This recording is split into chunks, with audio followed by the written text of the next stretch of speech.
بسم الله الرحمن الرحيم. هبدأ اشرح ان شاء الله الفرق بين الدبل كوتس والسنجل كوتس.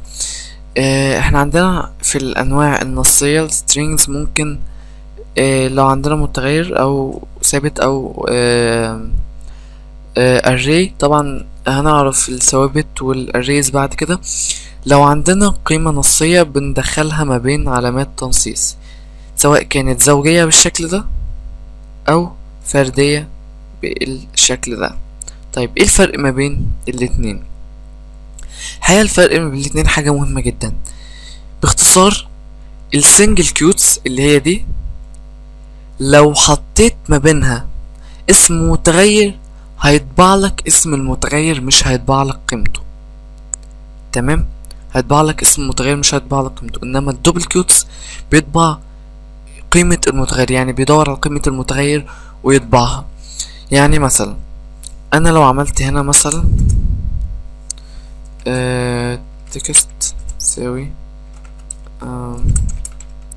بالشكل ده، وجيت هنا قلت له The Programmer TV بعد كده تكست بالشكل ده، وجيت قلت له ايكو نيم، المتوقع انه يطبع لي ايه؟ المتوقع انه يطبع لي The Programmer TV احمد. المفروض يطبع كده. طيب تعالوا نجرب هيطبع ايه. The Programmer TV is dollar text. تمام، يبقى هنا هو ما دورش على قيمة الفيربل تكست، لا ده هو طبعه زي ما هو بالشكل ده. طيب لو كان ما بين دبل كيوتس بالشكل ده نشوف.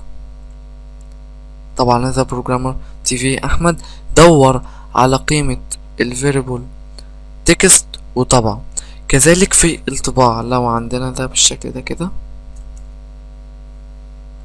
وقلنا له ايكو نيم بالشكل ده،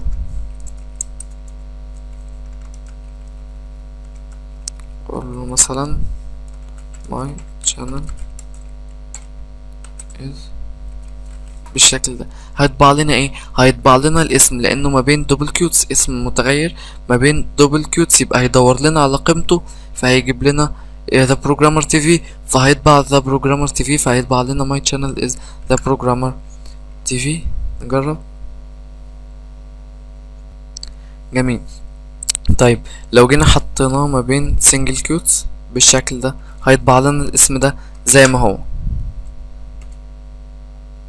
لاحظين my channel is احمد، my channel is dollar name، ما طبع لناش قيمة المتغير. تمام، فده الفرق ما بين السنجل كيوتس والدبل كيوتس.